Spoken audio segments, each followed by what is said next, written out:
درود پاک پڑھیں اللہم صلی علی سیدنا و مولانا محمد و علی آل سیدنا و مولانا محمد بارک وسلم صلاۃ و سلام علیک یا رسول اللہ صلی اللہ علیہ وسلم۔ نماز چھوڑنے والوں کے لیے قرآن مجید میں اللہ تعالیٰ ارشاد فرماتا ہے فویل للمصلین الذین هم عن صلاتهم ساہون، کہ خرابی ہے ان نمازیوں کے لیے جو اپنی نماز سے بے خبر ہیں اور وقت گزار کر نماز پڑھتے ہیں۔ اب اس میں آپ یہ دیکھیں، قرآن نے یہ فرمایا کہ خرابی ہے نمازیوں کے لیے، مطلب حالانکہ وہ لوگ نماز پڑھ رہے ہیں لیکن پھر بھی ان کے لیے خرابی ہے۔ اب خرابی کس وجہ سے ہے؟ خرابی اس وجہ سے ہے کہ وہ لوگ نماز تو پڑھ رہے ہیں لیکن وقت کو نکال کے نماز پڑھ رہے ہیں، مطلب جب بالکل آخری وقت ہوتا ہے جلدی آتے ہیں نماز پڑھتے ہیں، یا نماز ظہر کا وقت نکل گیا اب ظہر کی نماز عصر میں پڑھ رہے ہیں، یہ وقت نکال کر نماز پڑھ رہے ہیں، تب ان کا یہ حال ہے۔ قرآن نے فرمایا ان کے لیے خرابی ہے۔ اب جو لوگ بالکل نماز پڑھ ہی نہیں رہے ہیں پھر ان کا کیا حال ہوگا؟ اب اس میں لفظ جو ویل آیا ہے خرابی، تو حدیث پاک میں علماء نے اس کی تشریح فرمائی ہے کہ یہ ویل جو ہے جہنم کی ایک وادی کا نام ہے، ایک مطلب ایک وادی ہے جہنم کے اندر، اور وہ وادی اتنی خوفناک اور خطرناک ہے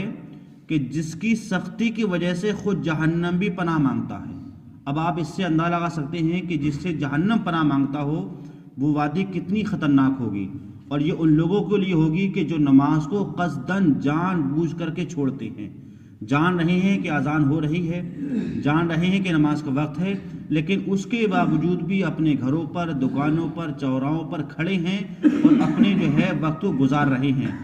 اور یہ نہیں کہ ہم 10 منٹ کے لیے آ کر کے اللہ کی عبادت کریں، اس اللہ کی عبادت کریں کہ جس نے ہمیں سب کچھ عطا فرمایا ہے۔ تو آپ اس سے اندازہ لگا سکتے ہیں کہ وہ لوگ جو نماز کو مطلب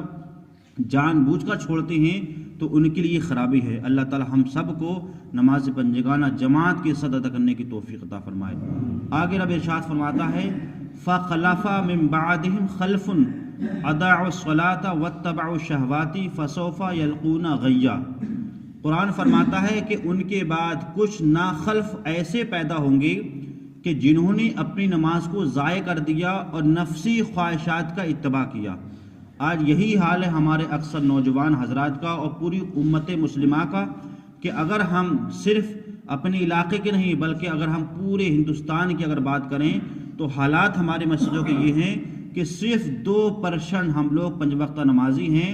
باقی 98% ہمارے نوجوان حضرات اپنے کاج میں، خالی وقت میں، موبائلوں میں ادھر ادھر گھومنے میں لگے ہوئے ہیں، اور ہم کہنے کو کیا ہیں، ہم مسلمان ہیں اور ہمارے مسجدیں کیا خالی ہیں۔ حالات ہمارے بعض جگہ تو یہ ہے، جہاں تک ہم نے اپنے سنا ہے کہ بعض جگہ نماز عشاء میں جماعت بھی نہیں ہوتی ہے، امام صرف تنہا نماز پڑھتا ہے۔ یہ حالات ہیں، جبکہ پوری بستی مسلمانوں کی ہے، پورا گاؤں مسلمانوں کا ہے، لیکن حالات یہ ہو گئے ہیں کہ صرف بعض جگہ امام کو تنہا عشاء کی نماز خود پڑھنا پڑتی ہے۔ لیکن قرآن یہ فرماتا ہے کہ کچھ ناخلف ایسے پیدا ہوئے کہ جنہوں نے اپنی نماز کو ضائع کر دیا اور نفسی خواہشات کے اتباع کیا۔ مطلب آپ دیکھ رہے ہیں کہ صبح اٹھ رہے ہیں تب ہاتھ میں موبائل ہے،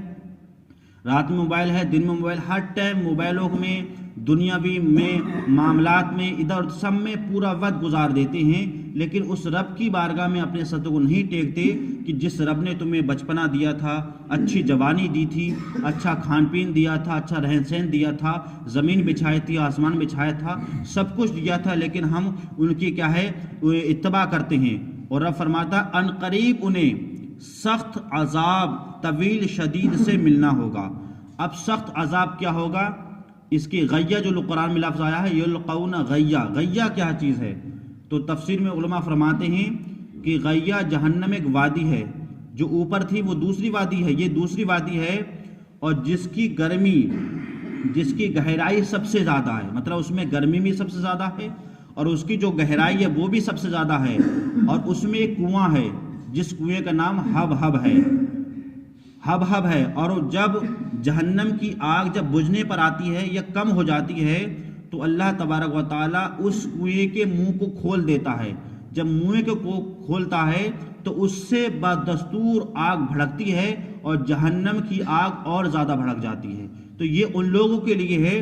کہ جو نماز کو چھوڑ دیتے ہیں اور نفسی خواہشات میں، دنیا کی خواہشات میں جو ہے وہ لگے رہتے ہیں۔ آگے قرآن نے ارشاد فرمایا کلما خبت زدناہم سعیرا، اور جب وہ بجھنے پر آئے گی، کون؟ جہنم کی آگ جب بجھنے پر آئے گی تو انہیں بھڑک زیادہ اور کر دی جائے گی۔ مطلب جیسی جہنم کم ہوگی اس کی آگ تو اللہ تعالیٰ اس کنویں کے کھولے گا اور کنویں کی جہنم کی آگ اور بھڑک جائے گی۔ تو یہ ان لوگوں کے لیے ہوگا جو لوگ بے نمازی ہیں،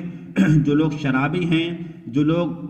زانی ہیں، جو لوگ سود خور ہیں، جو لوگ ماں باپ کو ایذا رسانی کرتے ہیں، جو لوگ لوگوں کے حق کو مارتے ہیں، اپنے پڑوسی کے حق کو مارتے ہیں، اپنے ماں باپ کے حق کو مارتے ہیں، یہ ان لوگوں کے لیے ہوگا۔ اب آپ دیکھیں، سب سے اہم بات یہ دیکھیں کہ اللہ تعالیٰ نے مسلمانوں پر اسلام میں جو چیزیں فرض ہیں، جیسے روزہ فرض ہے، زکوٰۃ فرض ہے، حج فرض ہے، ماں باپ کی جو ہے ادب و احترام کرنا فرض ہے، ان کی خدمت کرنا فرض ہے، یہ تمام چیزیں فرض ہیں۔ تو اللہ تعالیٰ نے جو چیزیں فرض فرمائی ہیں یہ سب زمین پر فرض فرمائی ہیں کہ اے محبوب لوگوں سے کہے تو یہ چیز فرض ہے، لیکن نماز جیسی جو چیز جو فرض ہوئی تھی وہ زمین پر نہیں ہوئی تھی، بلکہ اللہ تعالیٰ نے اسی مہینے میں جو رجب کا مہینہ چل رہا ہے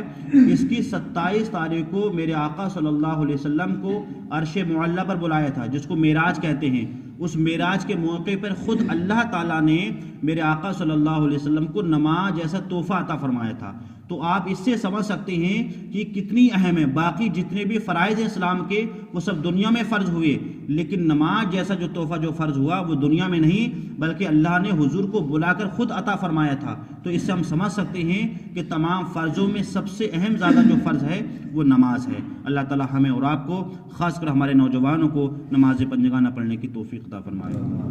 اللہم صلی علی سیدنا